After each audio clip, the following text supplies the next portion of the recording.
if you look at all the belief systems, the atheism, agnosticism, Buddhism, Hinduism, Christianity, all of them, they all contradict each other on foundational issues. So only one at most is going to fit reality.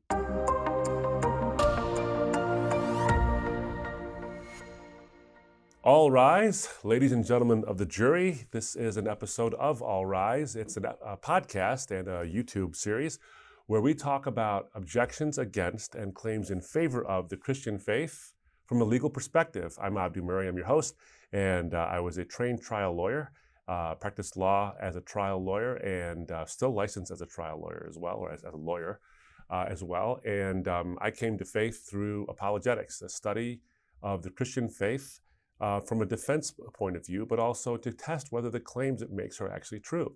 And what we do on the show is we assess objections against the Christian faith, but also claims in favor of the Christian faith from a legal perspective. And what that basically means is we try to apply rules of evidence, the strictures that come with that, because not all evidence gets admitted. Even if it sounds good, the rules of evidence are meant to weed out prejudicial or bad evidence. We look at trial procedure and how is it that lawyers are allowed to interact with the jury, with the court, and present their case? How do witnesses think, and how do witnesses present their arguments and their evidence and their cases as well? And we'll look at various legal principles to see if the objections against or the claims in favor of the Christian faith actually stand up to the kind of scrutiny you'd see in a court of law. Now, we won't be absolutely 100% on the ball with objections being sustained according to every single rule of evidence, because that would be boring. What we are going to do is apply principles to see if the objections or the claims actually make some kind of case that is worthy of your and my attention. So with that, ladies and gentlemen of the jury, and by the way, you are the jury. In every episode of All Rise, you are the jury. I'm not the jury. I'll present the case or I'll present the objection. And oftentimes we'll hear from the other side. We'll hear voices of atheists or Muslims or Hindus or skeptics of all varieties who will challenge the Christian faith. And we'll see from their own point of view what their challenge actually is. And then we'll scrutinize that and see if it holds water. But ultimately, you are the jury. It's for you to decide, has the case been made? Should the objection be sustained? And occasionally I'll weigh in my opinion as well, but it's for you to judge. So with me today is my good friend Scott Symington, and Scott and I have done ministry together in the past, actually many years now. Yeah, actually. Yes, it's getting longer and longer in that. And the objection we're going to be facing today, we're going to be addressing today, is objection: science has left no more room for faith. And so faith essentially is irrelevant in the jury's deliberation about whether something is true or not. Now this would be hold for the beginning of the universe. How did we get here? What explains the way the universe is and the way it is? Has science essentially, as you get more and more information, has science made faith obsolete? Now, Scott, what we're going to do is, as we go through this, I'm going to go through a bit of a voir dire, which is basically a way in which we test your qualifications to see if you're worthy of the audience, of the jury's attention, and whether they should listen to you or not. So a little bit of background from you, Scott. Give us a little bit of educational background and your interest in science, interest in faith as well. And then we'll go on from there too, because you've spoken at different places, you've presented your arguments, you've tested other people's arguments, both in private and in public, and these kind of things. So let's go through that a little bit. And so let's just start. For the record, sir, your name, background, education, and your interest as well. So go ahead. Well, Scott Symington. I started off, I had a knack for physics. It was very clear. It was a really standout kind of level of understanding it and be able to work with it. However, I always wanted to teach. So I actually went into and I got a master's degree in educational leadership and was teaching for a decade and loved it. But at the same time, when I was at the university, I had people challenge my Christian beliefs. I was raised Christian. And, honestly, the questions I had were good ones, and I didn't have answers. The professor said, I'll teach geology and then also disprove the Bible. I was like, well, that wasn't in the syllabus, but I'll be interested. And I couldn't answer the questions. And I said, well, that's a real problem. I've been raised this way. I can't answer these questions. If this isn't true, I'm not wasting my time with it. But if there is a God, I better find out what God exists and what is expected, because there's nothing more important. So That's what got me doing the studying. And I use the physics because there's a lot of science that's needed when you're studying any kind of topic in life. Science is involved, philosophy is involved, math, history, theology. So the answers I found actually just blew me away, so I started presenting it. And as I was presenting it, a physics professor ran into me and he said, "You should really get a physics degree." And I was like, "You don't need a degree to know what you believe about God. A child can know that." And he said, "Yeah, but if you want to talk about it in this country, you need a piece of paper." So I ended up jumping into a physics program, radiological physics, where you can apply it at a cancer center that treats using radiation. Jumped right into that. So you do have a degree in physics then? Oh, yeah. Okay. Yep. What is I have your an degree? advanced degree. It's radiological physics. Okay. And did really well in that. Graduated top of the class of that, and then jumped into doing what they call medical physics, and it's just doing any kind of physics needs at a cancer center, radiation cancer center. And I've been doing that now for a decade. So I have the teaching, which helps me explain a little bit tougher topics background, but then I have the physics background, which helps me understand a lot more of the literature that's out there as far as hard science is concerned. Okay. And you've been presenting this stuff some places. And when I say this stuff, what I mean is essentially how do the fields of science and faith, and we're going to talk about that term in a little bit, how those present. So have you presented this in spaces where not only have you been able to challenge sort of a reigning paradigm that says that maybe science and faith are completely opposite or even in conflict, and have you had your views challenged as well? Yeah, good question. So when I was first got challenged at the university and then found some answers, I had to test those answers. So what I did was I started writing some articles and then trying to present at conferences. I presented some at scientific conferences, some at philosophical conferences, and then some at what they call apologetic type conferences, which your audience is familiar with, but basically the interaction of beliefs with different fields of study. In addition to that, I would seek out whenever possible interactions with either professors that specifically professors and usually graduate atheist groups or graduate students with other belief systems and interact with them. So we did a debate at U of M. There was a guy who was going to all the universities in United States and Canada. U of M is University of Michigan, Ann Arbor. There we go. Yep. So we had a huge debate there. That was excellent. There was two atheist groups, an adult and a graduate student or undergrad student that started these debates going, and so did that. What was the topic for the debate? That's a good question. I can't remember how we framed it. Something of, is it a reasonable belief that God exists? Okay. Something to that. Like you presented a scientific case? Or at least I focused heavily on the science because I knew the audience there was going to, those are the answers they wanted. Sure. They wanted some more hard science. I also have taken it to, Brett Kunkel does a neat thing where he with others have trained a group of students and brings them to UC Berkeley and then has them debate the graduate atheist group there. But when I was there with them, I had a lot of interactions, both at a table and more of a big Q&A type interaction where I had their leading professors there. Some of them have titles where I didn't even know. Yeah. I mean, incredible. And their background's incredible.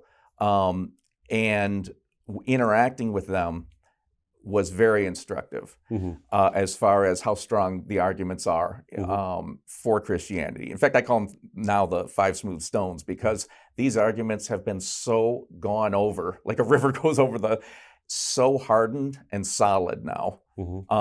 That's what I've seen from the conferences and the interaction. Okay. And so one of those was at Berkeley? UC Berkeley. Berkeley, and you've done a debate at University of Michigan? Debate at U of M, yeah. Okay, and you have a degree in radiological physics, yeah. Okay, great. So we keep on talking about presenting it at these areas. Now, there's some assumptions that you and I are making because I know your background, you know my background. It's true. For everybody else, what is it? What have you been presenting? Several different things. One of them is, what is the real relationship between science and religion. And I think religion's the wrong word to use there, because religion is how we organize around, how people organize around a belief system or a study of God. Mhm. Theology is a more apples to apples comparison. Okay. So I try to, because I think there's a lot of confusion and misunderstanding what's the real relationship. Mhm. So I've presented a new model on that. I've also presented models on, presentations on evidence supporting the biblical God. The evidence supporting from science, philosophy, history is on a level no other belief system can reach, Mhm. which would make, there's going to have to be one of those, because if you look at all the belief systems, the atheism, agnosticism, Buddhism, Hinduism, Christianity, all of them, they all contradict each other on foundational issues. So only one at most is going to fit reality. Mhm. And reality cannot help but lift one up to a level that the others can't reach. So most of my presentations are about that. Okay. So let's talk about some terminology. You know, one of the objections that you often find in a court of law, especially when it's an expert witness talking, is oftentimes, experts will talk and they'll say things that they'll make some assumptions about some things. And everyone makes assumptions in their cases. I've never had an expert witness that I've either has sat across the table from in a deposition or in a courtroom setting where there is not a set of assumptions people make in order to make their scientific endeavor worthwhile or come to some conclusions. There's always some baked-in assumptions. For example, we have assumptions, and I'm going to go really basic, but this is not what I mean exactly, but for illustrative purposes, we have some basic assumptions that the universe is predictable. Cause and effect. Cause and effect actually always happens, and that if you do something, this will almost always happen. Right. Now, I realize miracles, that's a whole other topic, and I've already covered that in a previous episode, is that if I were to drop this cup onto this table, or if I was to let go of this cup, actually more accurately, I can assume that the cup will actually crash into the table, absent some kind of a weird either physical phenomenon or intervention of something that can overcome the physical phenomenon that itself is not physical. So we have some baked-in assumptions that cause and effect works in a uniform or near uniform way, but there's also some assumptions about that we all come to the table with. Science has some assumptions. People often assume, I guess what I'm getting at is people often assume that matters of faith have so many assumptions built in that it almost isn't really a field of exploration. It's just a state of existence, of a state of mind. In other words, I assume God exists and he explains everything, and that settles it for me. I don't really need anything more. Science, on the other hand, is this sort of robust endeavor that doesn't take anything for granted and then therefore moves in a realm of more truth, whereas faith is just not quite, but almost akin to wishful thinking. Mm-hmm. So we make assumptions, and we don't really test those assumptions in the faith realm, but science makes no assumptions and it tests everything in that sense. However, I've had the case where I've sat across from people in various fields of endeavors, whether it's engineering or other sciences, where they have to have some assumptions baked in. If you were to say, what is the difference between, is that difference between science and faith actually valid? Definitely. What do you think?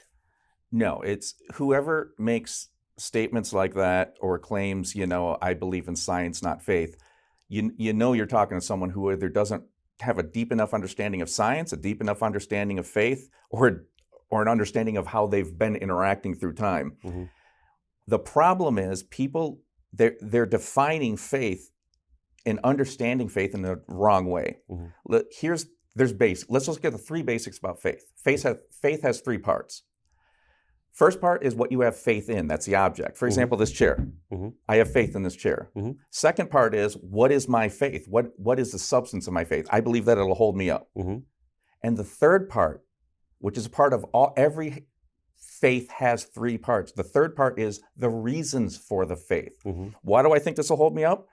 Well, I've lost some weight recently. I was sick, so I lost about 10, 15 pounds. I don't see any punked cameras up, or, this isn't one of those episodes where you're going to sabotage it so I fall. So I have reasons. I have an object of faith. What I believe about it, it'll hold me up, and I have my reasons. Mm-hmm. This type of faith is what we have in science and in every part of our daily life. You have to have faith that your car brakes are going to work. Why do you have faith in it? Well, they've been checked recently, hopefully. You're not hearing any squeaking sounds, but you don't know for sure they're going to work. You have to have faith. Science has moved. They used to call things laws and so on. They're moving away from that because what science has recognized now is they say we don't prove anything. Our best proven scientific laws, entropy, gravity, origin of the universe, gravity, our best scientific laws have so much evidence that means so many reasons. Our faith in them is very well justified. Yeah. But it's still faith. They will say this is not proven. Nothing is proven. Everything you still have to have faith throughout all science. So let me ask you one question too about the scientific method. And I don't want to necessarily go into the definitions of that because my understanding is that there's no universal definition of the scientific method. So expand on that just if you could for 30 seconds about the scientific method and whether that statement makes any sense or actually has any substantiation. No, it's fine because there's a general understanding of what the scientific method is. I can give you a general one. Others will add to it or take away from it, but there's a general understanding what it is because it's just a process. Science, I try to say science and faith or religion or theology, they're not enemies or friends, they're tools. Science is a tool that uses a certain process. That's where it gets its point of view from. Like a camera that has a very specific point of view, it's here because scientific method is its process. And the process is this. You start off with an observation or problem. For example, my earliest memory was the first field trip we had. And we were all holding hands in a museum. And there was a museum worker reading to us, and there was an open electrical socket. So I had a problem or an observation. Wow, open socket. I wonder if I jam my finger in there, will it just shock me or will it get all the way around and get that guy who's reading to us? That's my problem. Step 2 is your hypothesis. What's your best guess based on what you know? Well, my mom told me if I jam metal in there, it'll go through the metal to me, so maybe it will go through people. So step 2 is your hypothesis or your theory or your model. Step 4 is the fun part. This is where you gather data. You test things, you gather data, and you analyze it. So I actually jammed my hand in there, made sure I hit all the little wires I saw, and a back straightening jolt went through me all the way around and got the guy. The next step is your conclusion. Based on your evidence, you get an answer, and now you either, does it fit your hypothesis, or do you need to rework your theory or model to adjust it a little bit? And you go back into your testing and so on. And then the final thing is you share your results. That's the basic steps. I have to say did you actually do that? I did. Wow. How old were you? We were so young, this was pre-kindergarten. Okay, I was hoping that it wasn't recently. Yeah. Good. But it shows a lot of people get glossy when you talk about science because they're like, it's not my thing. We all do science naturally every day since childhood. It's those same steps we use when we're approaching an orange light. It's not yellow, it's not red. So it's natural. We've done it since childhood. We just don't necessarily use the same terms. Okay, so there's the method there. Now we were talking about the other method or the other way to. So science is a method. How I've often put it, and this is actually a response to an objection from Victor Stenger. Well, actually, it's a credit to him. I'm not sure he actually said it, but it's been credited to Victor Stenger, where he makes the statement. Science flies you to the moon, but religion flies you into buildings. Now that's quite the indictment.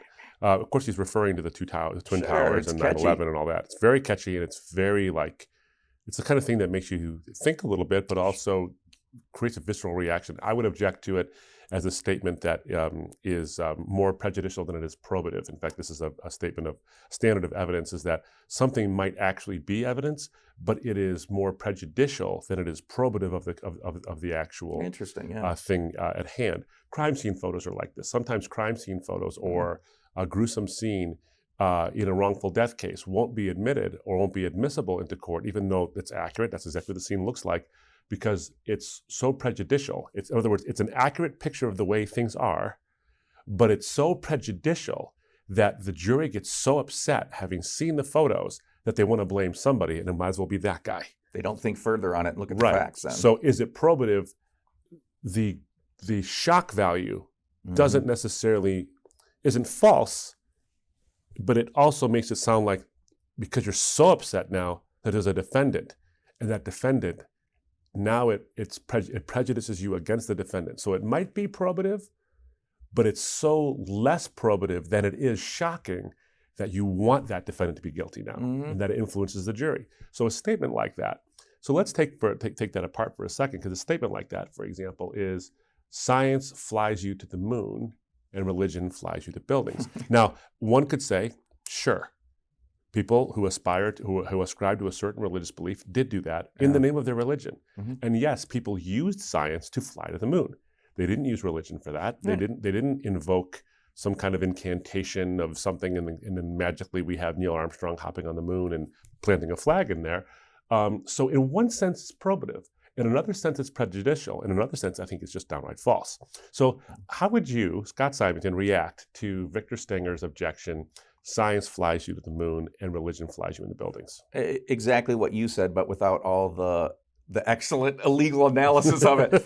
I would just say Victor Stenger's appealing to emotion.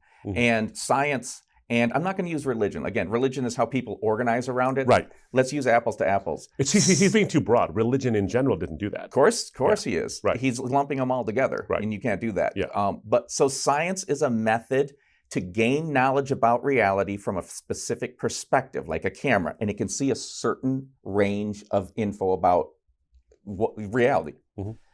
Theology, it's not getting its point of view from the same scientific method. It gets its knowledge or point of view from the study of God and communication from God, if there's actually valid communication from God. You mean like the Bible? Or if the Bible's actually from God, communicates this correctly, well, then it's going to be a great source of info. So then that's a different point of view, but it also provides a nice little area to look at. So science and theology, you can't emotionalize them and say, oh, they're good things and bad things. They're personalizing it. They're just tools. Yeah. And based on these tools, what do we get? Is it giving us knowledge about reality that's correct and valid or not? Because that's what we need to determine our life. And so if science has an area of view here, picture a nice circle there. This is what science can study. And theology has its own circle. Yeah. Where these circles cross over each other, and you're looking at the same thing, do they see the same thing? That's where you decide if that theology is valid or not. Because they all contradict each other. So only atheism, agnosticism, Christianity, Islam, they all contradict each other on foundational issues. Only one at most will be right. So this is where you can use it as a great tool to determine, well, was flying it into the towers a correct action? Or was it a tragedy, a horrible action? So here's where I want to stop just for a moment, because I think what you're hitting on is so important, is when you have an objection like that, like what Victor Stenger says, you're infusing tools with moral agency. Yeah. You're basically saying, great way to say it, science flies you to the moon. Science does not fly you to the moon. Scientists use science to give us the ability to fly to the moon, and some people have used religion, whether they've misused it or used it correctly, to commit terrible atrocities. But in the same vein, you can see that science also created the atom bomb. Science also created various biological weapons and the delivery systems for those biological weapons. It's not just like you have some kind of guy who is religious or non-religious sitting in his basement with vials of various viruses, throws them together and says, I created a biological weapon. You have to create a delivery system, there has to be guidance, all kinds of, and we don't get that absent scientific endeavors. So if we were to infuse these things with moral agency, we would see that science destroys entire cities and religion builds hospitals. I'm just going to say, great. Yeah, that's so excellent. you can, but that isn't how you should look at it. That's equally unfair. Yeah.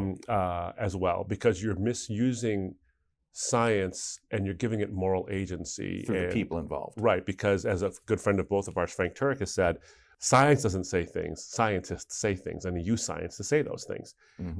And people often would use religion to say things, and religion itself does in fact make claims and say things, but specific ones in an origin as well. Yep. So we just got done talking about, and by the way, another analogy I heard from David Bentley Hart, who I don't agree with everything he has to say, but he is quite a brilliant writer, and he does really have some really, really good things to say about science and its limitations, because it is limited. It is not all powerful.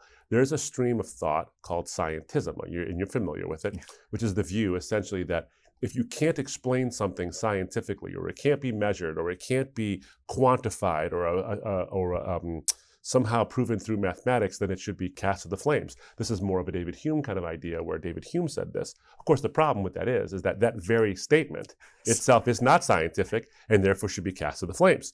Yeah, you've stepped out of the science circle into the philosophy circle. To disprove that philosophy exists, Yeah. which of course doesn't actually work. And the famous Stephen Hawking misstatement, and one wonders whether or not his publisher made him say it or not, is when he said philosophy is dead in his book. I'm forgetting the name of the book. Grand Design. The Grand Design, where he basically argues there is no grand design. Right. But yeah, excellent. But everyone, I think if you're interested in this topic at all, you should be reading this book. Yeah. Having said that, what David Bentley Hart says is that there are certain filters over lenses we can put. And if we want to look at certain phenomenon that are not visible to the naked eye, you put a filter over it, like a red filter of some kind, and you can see either the infrared, because there are certain parts of the light spectrum we just can't see with our eye, and you want to go ahead and see it. You put these filters over it, and you can see certain things suddenly. So, in other words, a scientific method would allow you to see things you otherwise would not see. But if you walked around with only that lens on all the time, that's all you would see, and you would actually get a distorted view of the world. So when you myopically limit the way you look at the world, you actually don't see the whole thing. And so how I think of it too is that science is the study of the physical world, and all of its intricacies, and all of its beauty, and all of its just amazing ways it looks at things. But there are certain there's the humanities. There are whether it's philosophy, or it's literature, or it's theology, gives you a broader look at the world as well. Exactly. So you have ideas of meaning and purpose and value. You have ideas of history and all these kind of things that this realm might inform, but it isn't the last word. It isn't even the first word on some of these issues. No. So anyway, so I want to go back now though, because you mentioned the two lenses. Yeah. And if you're looking at only one lens, you're not going to see the whole thing. And if you're looking at this lens, you're not going to see the whole thing necessarily, but there is an area of overlap. Exactly. So Stephen Jay Gould, let me just back up. Yeah. Stephen Jay Gould, I believe a paleontologist, evolutionary biologist at least, he came up with punctuated equilibrium along with Niles Eldredge, among other theories out of Harvard, a secular atheist Jew who in some senses had a soft spot for religion, but also in some senses was a little maybe condescending to it. He came up with a theory or a way to look at things called NOMA. When you look at matters of religion or faith or God, and you look at matters of science, he said that these exist in what he called NOMA. Unpack NOMA for us. All right. So what his concept was, so let's say you have your little science circle of knowledge and your theology circle of knowledge. Mm-hmm. What he said was there's two possibilities here. Either these two circles cannot interact. They're just two things that will never cross over each other. Mm-hmm. Never the twain shall meet. Mm-hmm. Or they do interact. Okay. And if they interact, you got to just start looking at what type of interaction they have. So his theory, non-overlapping magisteria. You have a science area of knowledge, magisteria, and a theology. Or he might have used religion at the time. Mm-hmm. His article was called Dorothy, Is It Really Oz? And it's what got me to come up with my theory of the actual relationship. Mm-hmm. What he was saying, these are two non-overlapping, they'll never cross each other. They won't study the same things. Because he said the religion side just is like he gave a fuzzy conception of faith and ethics. And so he didn't really have a strong understanding of faith or theology or religion. And so that was his claim, that they don't interact. Okay. But very simple to disprove. I mean, his credentials are longer than the article I wrote on this. Mm-hmm. He's a brilliant guy. Of course. But when you're dealing with things that, politics, religion, sports, when your emotions and other things get involved, and in this case, his philosophy, he's not a very good philosopher, So he made, and science, you have to do philosophy right. That's part of science. So there's a whole field called the philosophy of science. You can get a PhD in it. And which is, in that field, they dropped the scientism idea about a century ago. Right, yeah, absolutely. So his. So yeah, and just for the sake of just clarity here, is that when we're talking about expert witness, for example, and someone is an expert witness on matters of science, and then they bleed over to the normal philosophy, they're not necessarily disqualified from speaking philosophically about science, but when it goes broader than that, now we have a lack of a foundation because that person might not have the ability to say, okay, look, these things don't overlap. Well, how do you know they don't overlap? You'd have to have a pretty good understanding of both theology and of science to know that they don't overlap in some way, because you're making a strong claim there and you have to have evidence that they don't overlap by understanding the full range of both. Having said that, when you look at science, and I want to arrive at sort of your view on this, not NOMA, but another thing that you've talked about. Science does inform us. What Peter Berger called signals of transcendence, and I love that phrase because it sounds so crystalline. There are signals of transcendence. In other words, teleology, or things look like they were designed on purpose. There's a specified complexity, not just complexity, and we might get there too in the course of our conversation. I'm not sure we'll have tons of time to do all that, but there's a whole field there in terms of information theory and that kind of thing. But there are signals of transcendence. In other words, the study of the physical world gives us some kind of signal about the metaphysical world or supernatural world as well. So, for example, if there is no possible, or in theory, scientific explanation for how everything got here, if matter, energy, space, and time were all basically created, they all had a point of beginning, well, things philosophically don't create themselves. And if matter can't create itself, then the thing that creates it is immaterial. If energy can't create itself, then the thing that creates it has to be, at least in theory, more powerful than all the energy of the collective universe. If space was created, then the thing that created it can't be space, it's got to be spaceless. And if time was created, the thing that created it has to be timeless. So not to mention, it has to be miracle working, because matter and energy is not created nor destroyed. It's just E equals MC squared. It turns into each other. So if you create all of matter out of nothing, that's a miracle by definition. Right. So the thing that creates it, this is what I'm talking about. This is a signal of transcendence. Sure. From the science, we know, or we have good reason to believe, I should say, that the universe, as we now know it, in all of its forms and all of its various dimensions, had a point of beginning. And since philosophically speaking, things don't create themselves, the thing that creates them can't be of the same type of thing the universe is. Yeah. So that's a signal of transcendence. So this is where we start to see that informs our metaphysical conclusions. So yes, you can take from science and make some metaphysical, at least stabs in the dark. Now, I wouldn't say even stabs in the dark. That's far too speculative. You can actually make some pretty good conclusions from the science about the metaphysical world. Can you prove it through science? Not in the classical definition of proof beyond doubt, but you can actually make some really good, viable conclusions based on this. We can get a half dozen properties of the cause of the universe just from that.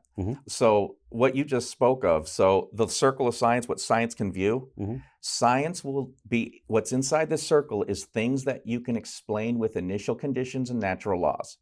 That's how science gives an explanation of reality, of nature. Now, if you find something that you cannot explain with initials and conditions and natural laws, there might be something outside of the science circle of knowledge. And for example, like you said, when you find that the universe had a beginning and that the cause must be outside of all of matter, energy, space, and time, outside of nature, that's supernatural by definition. Right. You're outside of nature. Another example is when you're talking about, let's say inside this little petri dish, this little science circle, let's say we just saw non-living become living and then turn into all the forms of life right in front of our eyes in this little petri dish. Does that prove evolution? And that you don't need a God? Not a single theory of evolution states that and no God was involved, because it can't. Then you'd have to be able to speak of what's outside of natural initial conditions and natural laws. So science can't speak on that. Except for one thing is what you said. What it can speak on is, hey, DNA is mathematically equivalent to code or language. In all of human experience and scientific observation, we've never seen code or language on the level that we see of DNA in anything that was without a personal, purposeful cause. In fact, Bill Gates said, yeah, this is like computer code, only more advanced than anything we've ever come up with. So this is something really important here because before I forget to say this in the time we have left, because we're basically establishing something, and this is coming to essentially your view on whether matters of theology and matters of science can actually have some kind of interaction. Right. So I want to conclude our time, and we're going to do a part 2, but I want to conclude our time getting to the point of that. What is that point? But before we do that, there's something really important about when you go into the DNA code and we don't see anything like this absent a mind. This is actually responding to something really important. There's often been an argument called God of the gaps.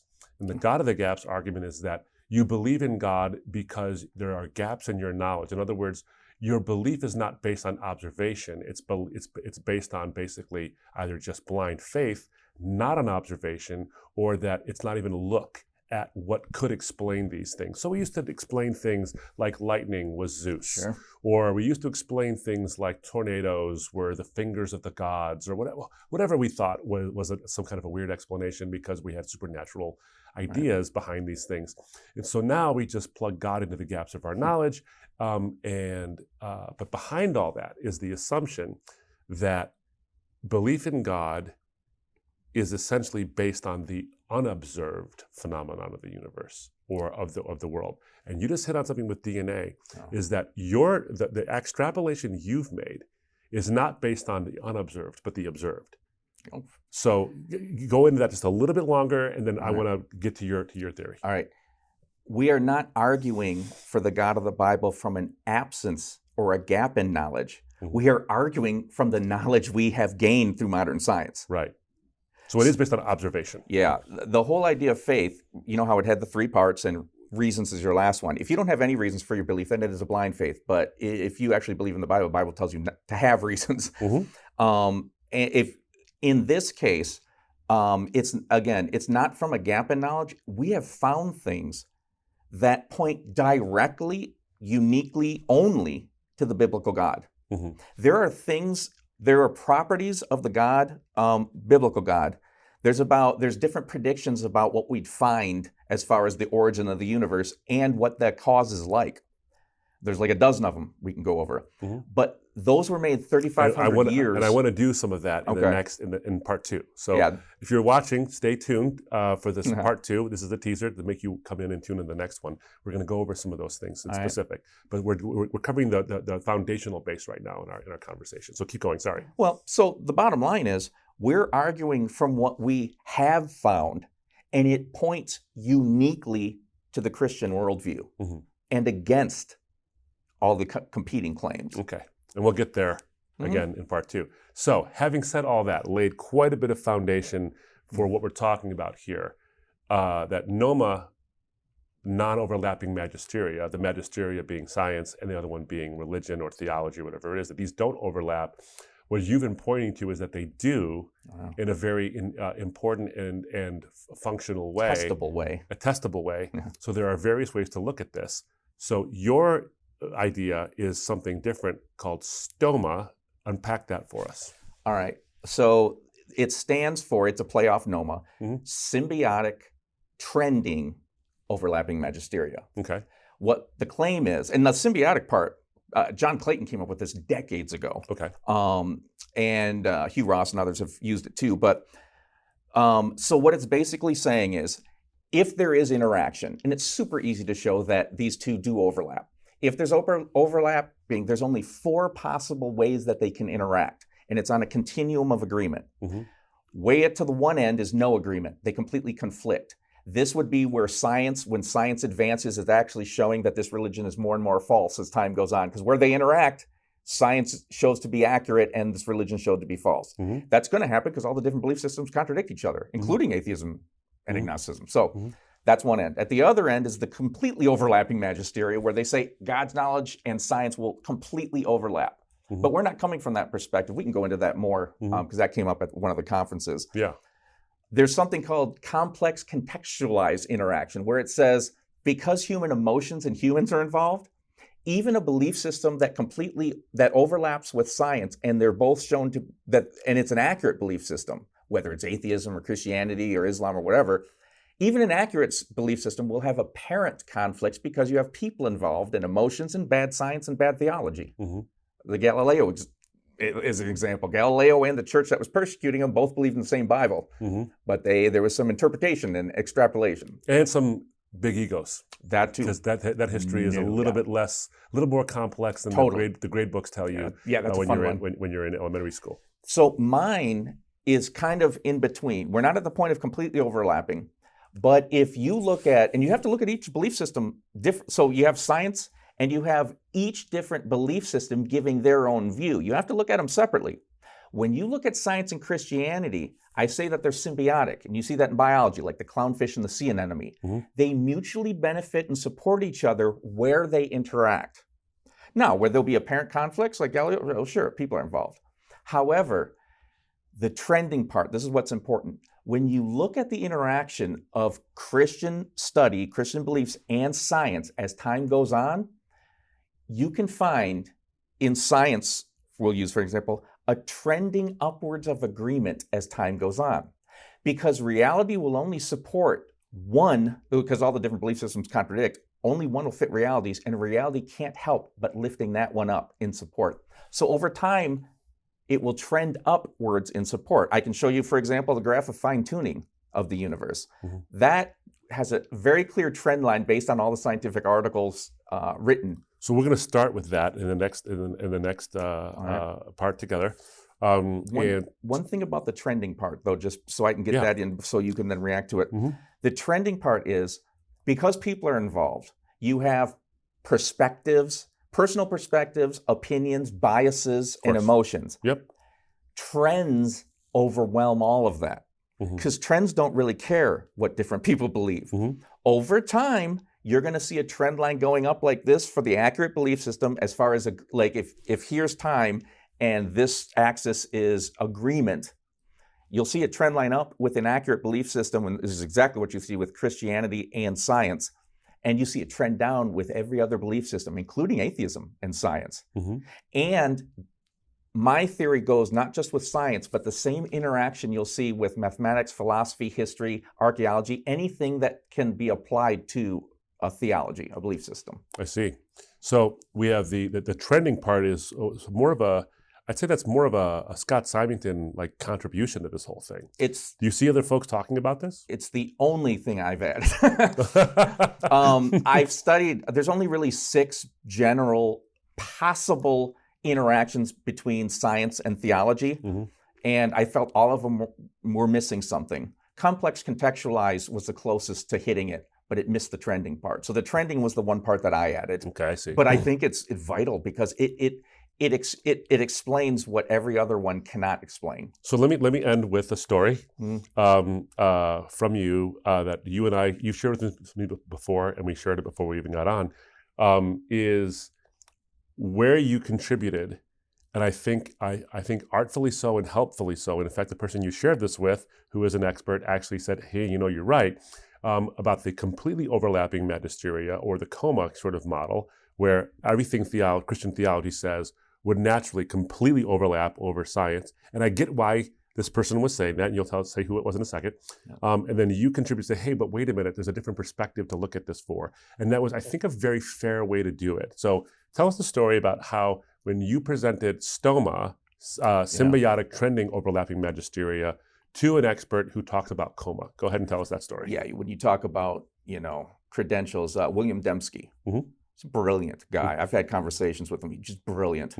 He was giving a talk at a conference, and he was the headliner. How many people are there? 800, 1,000? It's a big conference. It's one of the biggest ones in the country. Yeah. So he just gave his talk. For apologetics, by the way. Yeah, go ahead. Yeah, he gave his talk on coma. So I sat right up in the front because I had my theory and I wanted to test it with him. So I was the first person to raise my hand, and I said, I understand where you're coming from. Where was he coming from, just to be clear? He said that because God's knowledge will that theology will completely overlap with science, and they will see the exact same thing as 2 completely overlapping circles. So when I raised my hand, I said to him, well, yeah, that's from God's perspective, but we have to get what perspective we're talking about down here. From humanity's perspective, Those circles don't completely overlap. They just intersect. Because if I want to learn about electricity and magnetism, I'm looking in the science circle. I'm not looking in theology, where science and mathematics interact at Maxwell's equations. If I want to know about objective ethics, I'm going to have to go into theology. So there's places that each of them have on their own where they're not overlapping completely, but in the middle or where they intersect, that's where you can test them. And I said, and over time, you'll see a symbiotic relationship and trending with the correct belief system or correct theology. You talk about humility and brilliance put together. They don't always go together in the intellectual community. Yeah. This guy, he just gives his talk and people are just loving him, because it was great talk. The science he threw in there was fantastic. So I'm the first person and I challenge his theory and give mine. He went like this for 2 seconds on the stage and he's like, "You're right. That's the correct model." And then he instantly thought of 2 examples that I didn't even have before and threw them in to confirm it. Yep. So you talk about humility and just... And this is an important aspect too, just for the sake of how we're supposed to interact with the outside world, or even the inside world, or any world for that matter, is we hold these things, understanding that we're all on the journey together. We all have something to contribute. And you've certainly contributed to this conversation. We're the richer for having heard you and not just me on this topic. So I want to thank you for that. But something important, I want to make sure that everyone understands this. When we're talking about completely overlapping magisteria, I want to unpack this for a moment. I just want to, and if I get it wrong, you got to tell me, is from the perspective of an objective, or even I would say transcendent view of reality. God's knowledge, if God exists, God's knowledge of the world that he created would completely overlap with what the world science actually reveals. That would be true. What you're saying is that from the perspective of limited people and limited understanding, where we don't have everything, and in fact, where we have a revelation. This book, with all of its revelations, doesn't tell us everything. In fact, the Bible literally says the secret things belong to God. So if you're looking for every single answer to every single question you could possibly think of, even the Bible itself says you're not going to find every answer in this book, because think of what it would take to give us a revelation of everything. Forklift to pick your Bible up. Right, and it would take probably all if every atom in the universe had an entire book's worth of information in it, we wouldn't have enough books in that. In fact, it's funny because in John's gospel, he says that if I wrote down everything Jesus ever said and did, I would never stop writing, essentially. So you're quite right, I think, in understanding that from a perspective of a transcendent being, all of these things would overlap. What I find fascinating, and this is where I want to speak in a little more I want to sort of wax philosophical if I could for just a moment, is if we have these symbiotic, trending, overlapping magisteria, from our perspective, they intersect like a Venn diagram. Venn diagram, yeah. But and again, I'm going to get all heady on this in a second here, but as I look at what the Bible tells us would be heaven, and our interaction with the Lord will be eternal. And although I don't have this as a biblical warrant, I think that this is consistent with the Bible, is we'll be interacting with the infinite God who has infinite information, who knows what the infinite actually is and knows what this is like. We'll have an infinity to basically, an eternity to interact with him and ask questions and explore the universe and explore the way things are, because it's going to be a new heaven and a new earth, a physical thing.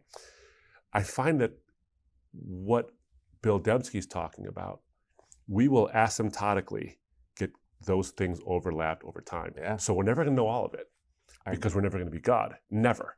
But as we explore the universe that God has created and we interact and ask the questions of God and we ask the questions of each other in that universe, that which is symbiotically, in other words, the trends it won't be a curve like this. It'll be almost straight up curve. Yeah. But as an asymptotic line, the arc of the parabola approaches the line, but never quite gets to it onto infinity. Yeah. So our knowledge of the universe and the overlap of those two things will become more and more complete, but never quite get there for us, even though in God's mind it is complete and always has been complete. Would you say that's a fair assessment?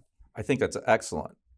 I think that's completely accurate. I mean, that also answers the question. Some people think, I don't want to be in heaven forever. I'll get bored. And they, but if this God is infinite, you have no idea what you're headed for. We will never fully grasp this being that is a whole other level above us. That's what's going to keep it really interesting. In fact, as the Bible says, eye has not seen, nor ear has heard, nor has entered into the heart of man that which God has prepared for those who love him. So that's what we're looking forward to, a time, an eternity, where we can have these overlapping magisteria become more and more complete, although they never quite get there, which means our curiosity will never be satisfied completely, but our drive and hunger for more information will be fed. And as a parent loves seeing their kid discover things. Oh, absolutely. And I've talked so much about this whole thing. So it's going to wrap up this part. Thanks, Scott, for joining us. You're going to be joining us for part 2. At least I have your tacit agreement to that. And now I have your explicit agreement to that on film. So you have to come back. In fact, we'll just stop here and then start over again in a minute.